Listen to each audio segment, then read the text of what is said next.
नमस्कार, मैं हूं आपके साथ प्रीति और आप देख रहे हैं फर्स्ट बिहार झारखंड।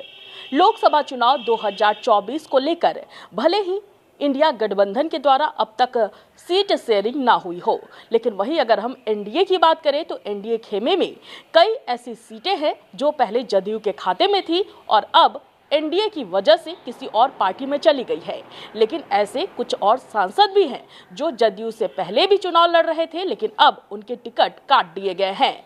तो कई ऐसे एमपी हैं, सांसद हैं जिनके टिकट इस बार कट गया है, लेकिन जदयू ने उनकी जगह पर किसे टिकट दिया है, इस बात की जानकारी हम आपको देंगे। साथ ही ये भी बताएंगे कि आखिर कौन कौन सी सीट ऐसी है जहां से जदयू चुनाव लड़ती थी, लेकिन इस बार एनडीए में जाने की वजह से ये सीटें किसी और पार्टी के खाते में चली गई है। जिन जगहों से जदयू का टिकट कटा है उसमें सबसे पहले काराकाट है।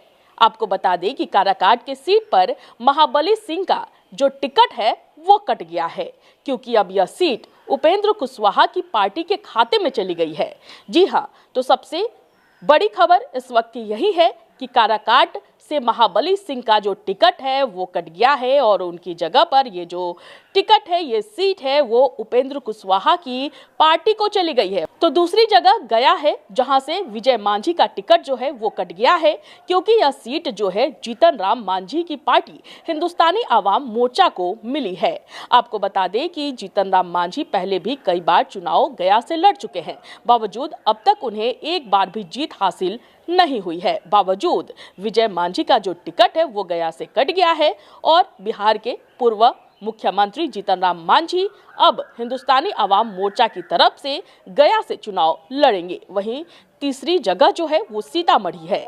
सीतामढ़ी में सुनील कुमार पिंटू का टिकट इस बार कट गया है। अब उनकी जगह पर दिनेश चंद्र ठाकुर को उम्मीदवार बनाया गया है। तो सुनील कुमार पिंटू ये वो है जिनका टिकट इस बार काट दिया गया है और उनकी जगह पर दिनेश चंद्र ठाकुर जो है उन्हें उम्मीदवार बनाया गया है। वहीं चौथी जगह की बात करें तो सिवान है। आपको बता दें कि सिवान जो सीट है वो जदयू का सिटिंग सीट है और यहाँ से कविता सिंह जो है वो सांसद थी। बावजूद इस बार कविता सिंह का नाम काट दिया गया है और उनकी जगह पर विजय लक्ष्मी कुशवाहा को उम्मीदवार बनाया गया है। आपको इनके बारे में बता दें कि जो रमेश कुशवाहा है वो पहले ही उपेंद्र कुशवाहा के साथ, जब उपेंद्र कुशवाहा जदयू से अलग हुए थे तो वो भी उपेंद्र कुशवाहा के साथ हो लिए थे, लेकिन अब रमेश कुशवाहा एक बार फिर से जदयू का दामन थाम चुके हैं और रमेश कुशवाहा के साथ साथ उनकी पत्नी विजय लक्ष्मी कुशवाहा भी जदयू में शामिल हो गई हैं और अब कविता की जगह जदयू से विजय लक्ष्मी को उम्मीदवार बनाया गया है। तो ये जो सारी सीटें थी ये वो सीटें थी जो जदयू की तो थी, लेकिन इनमें से दो जगह ऐसे हैं जहां पर जदयू के सांसदों का ही टिकट काटा गया है। जो भी सांसद पहले से चुनाव इस सीट पर लड़ते आए हैं, इनका टिकट काट कर जदयू के ही दो उम्मीदवार को मैदान में उतारा गया है। लेकिन वहीं और दो जगह की बात करें तो वहां से जो जदयू की सीट है वो किसी और पार्टी के पास चली गई है। एक सीट जो है वो उपेंद्र कुशवाहा की पार्टी काराकाट जो है वो मिल गई है उपेंद्र कुशवाहा की पार्टी को। और वहीं अगर गया की बात करें तो गया सीट भी जो है वो जदयू की सीट थी, बावजूद अब ये जीतन राम मांझी के पार्टी के खाते में चली गई है और गया से जीतन राम मांझी चुनाव लड़ेंगे। तो इस वक्त की खबर में फिलहाल इतना ही। मुझे दीजिए इजाजत, लेकिन देखते रहें फर्स्ट बिहार झारखंड। धन्यवाद। ये लो मुंह मीठा करो, आज मैंने अपना जॉब छोड़ दिया, अब हम पूर्णिया वापस जाएंगे। जॉब छोड़ दिया है?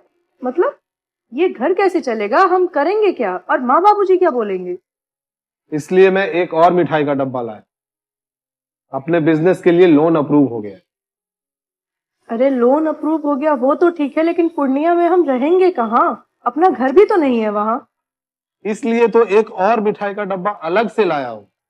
हमने पूर्णिया में घर ले लिया है, पूर्णिया के ई होम्स पैनोरमा में। पूर्णिया में पैनोरमा ग्रुप लेकर आए हैं ई होम्स पैनोरमा। बड़ा घर, आलीशान जिंदगी और अत्याधुनिक सुविधाओं के संग। अरे अब क्यों मुंह मीठा करवा रही हो?